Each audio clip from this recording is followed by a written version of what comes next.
Hello students, welcome back to my YouTube channel. তোমরা কেমন আছো? আশা করি ভালোই আছো। আমিও ভালো আছি। তো দেখো, আজকে ক্লাসটা হবে ক্লাস 5-এর একটা গদ্য নিয়ে। তো গদ্যটার নাম হচ্ছে উদ্ভিদের জন্ম ও মৃত্যু। লেখক হচ্ছেন আচার্য জগদীশচন্দ্র বসু। তো তোমরা যারা এই চ্যানেলে নতুন, অবশ্যই চ্যানেলটাকে সাবস্ক্রাইব করবে, আর যারা অলরেডি সাবস্ক্রাইব করেছো তাদেরকে অসংখ্য ধন্যবাদ। তো আমি আজকে গদ্যটা পুরোটা পড়বো এবং তোমাদেরকে বুঝিয়ে দেবো। এই গদ্যের মধ্যে অনেক ছোটো ছোটো প্রশ্নোত্তরও আছে, তো তোমরা চাইলে সেটাও শিখতে পারবে। তো আমি শুরু করছি। দেখো, এখানে বলেছে, দেখো, মৃত্তিকার নিচে অনেক দিন বীজ লুকাইয়া থাকে। তো মৃত্তিকা কথার অর্থ হচ্ছে মাটি। তো মাটির নিচে অনেক দিন কি লুকাইয়া থাকে? বীজ লুকাইয়া থাকে। মাসের পর মাস এই রূপে কাটিয়া গেল। শীতের পর বসন্ত আসিল। তারপর বর্ষার প্রারম্ভে দুই একদিন বৃষ্টি হইল। আর লুকাইয়া থাকিবার প্রয়োজন নাই।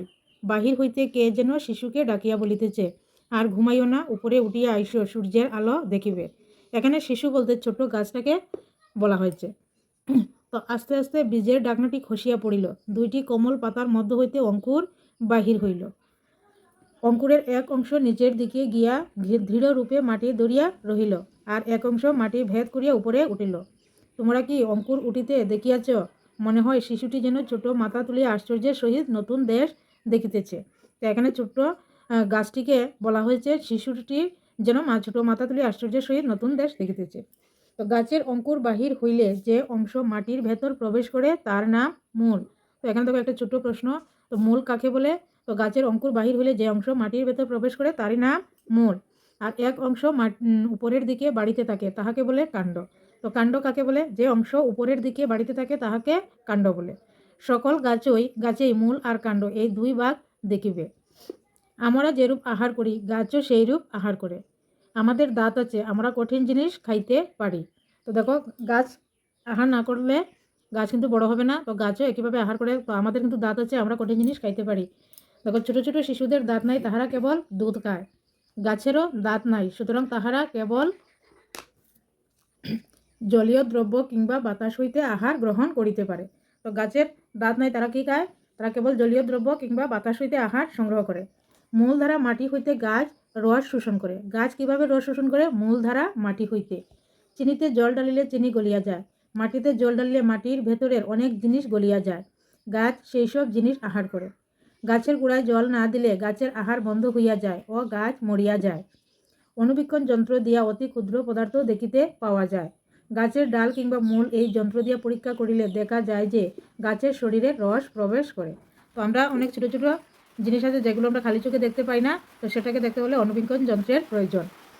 তো এছাড়া গাছের পাতা বাতাস হইতে আহার সংগ্রহ করে।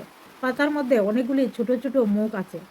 অনুবীক্ষণ দিয়া এইসব মুখে ছোট ছোট ঠোঁট দেখা যায়। যখন আহার করিবার আবশ্যক হয় না, তখন ঠোঁট দুইটি বুঝিয়া যায়। আমরা যখন শ্বাস প্রশ্বাস গ্রহণ করি, তখন প্রশ্বাসের সঙ্গে এক প্রকার বিষাক্ত বায়ু বাহির হইয়া যায়, তাহাকে অঙ্গারক বায়ু বলে। তো অঙ্গারক বায়ু কাকে বলে? তো আমরা যখন শ্বাস প্রশ্বাস গ্রহণ করি, তখন প্রশ্বাসের সঙ্গে এক প্রকার বিষাক্ত বায়ু বাহির হইয়া যায়, তাহাকে অঙ্গারক বায়ু বলে। ইহা যদি পৃথিবীতে জমিতে থাকে, তবে সকল জন্তু অল্পদিনের মধ্যে এই বিষাক্ত বায়ু গ্রহণ করিয়া মরিয়া যাইতে পারে। যাহা জন্তুর পক্ষে বিষ, গাছ তাহাই আহার করিয়া বাতাস পরিষ্কার করিয়া দেয়। গাছের পাতার উপর যখন সূর্যের আলোক পড়ে, তখন পাতাগুলি সূর্যের তেজের সাহায্যে অঙ্গারক বায়ু হইতে অঙ্গার বাহির করিয়া লয়। এই অঙ্গার গাছের শরীরে প্রবেশ করিয়া গাছকে বাড়াইতে থাকে। গাছেরা আলো চায়, আলো না হইলে ইহারা বাঁচিতে পারে না। গাছের সর্বপ্রধান চেষ্টা কি করিয়া একটু আলো পায়। যদি জানালার কাছে টবে গাছ রাখো, তবে দেখিবে সমস্ত ডালগুলো অন্ধকার দিক ছাড়িয়া আলোর দিকে যাইতেছে। বনে যাইয়া দেখিবে সমস্ত গাছগুলি তাড়াতাড়ি মাথা তুলিয়া কে আগে আলোক পাইতে পারে তাহার চেষ্টা করিতেছে। লতাগুলো ছায়াতে পড়িয়া থাকিলে আলোর অভাবে মরিয়া যাইবে, এই জন্য তাহারা গাছ জড়াইয়া ধরিয়া উপরের দিকে উঠিতে থাকে। এখন বুঝিতে পারিতেছ, আলোই জীবনের মূল। সূর্যের কিরণ শরীরে ধারণ করিয়াই গাছ বাড়িতে থাকে। গাছের শরীরে সূর্যের কিরণ আবদ্ধ হইয়া আছে। কাঠে আগুন ধরাইয়া দিলে যে আলো ও তাপ বাহির হয়, তাহা সূর্যের তেজ। গাছও তাহার শস্য আলো ধরিবার ফাঁদ।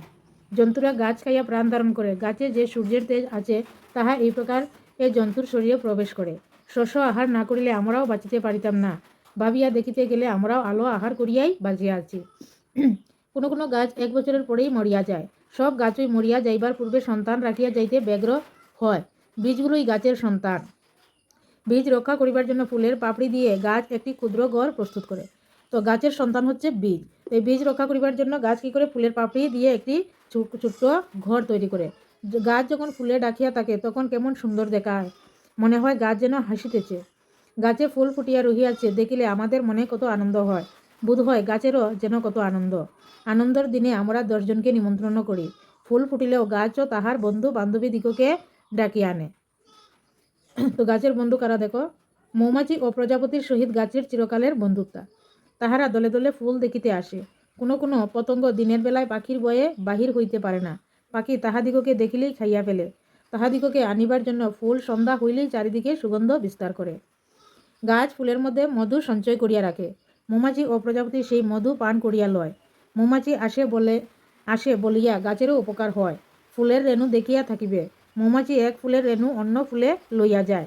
রেণু ভিন্ন বীজ পাকিতে পারে না। তো রেণু ছাড়া বীজ কখনো পাকতে পারে না। তো সেটা কি করে, মৌমাছি এক ফুলের রেণু অন্য ফুলে নিয়ে যায়। এইরূপে ফুলের মধ্যে বীজ পাকিয়া থাকে। শরীরের রস দিয়া গাছ বীজগুলিকে লালন পালন করিতে থাকে। নিজের জীবনের জন্য এখন আর মায়া করে না। তিল তিল করিয়া সন্তানের জন্য সমস্ত বিলাইয়া দেয়। যে শরীর কিছুদিন পূর্বে সতেজ ছিল, এখন তাহা একেবারে শুকাইয়া যাইতে থাকে। শরীরের ভার বহন করিবার আর শক্তি থাকে না। আগে বাতাস হু হু করিয়া পাতা নাড়াইয়া চলিয়া যাইত। পাতাগুলো বাতাসের সঙ্গে খেলা করিত। ছোট ডালগুলো তালে তালে নাচিত। এখন শুষ্ক গাছটি বাতাসের ভার সহিতে পারে না। বাতাসের এক একটি ঝাপটা লাগিলে গাছটি থরথর করিয়া কাঁপিতে থাকে। শেষে একদিন হঠাৎ গুড়া ভাঙ্গিয়া মাটিতে পড়িয়া যায়। এইরূপে সন্তানের জন্য নিজের জীবন দিয়া গাছ মরিয়া যায়। তো স্টুডেন্টসরা, আজকের ক্লাস এতটুকুই। তোমরা ভালো থাকবে। Thank you. আমি পরবর্তী ক্লাসে এই চ্যাপ্টারের শব্দার্থ প্রশ্নোত্তর এগুলো দিব। তো থ্যাংক ইউ।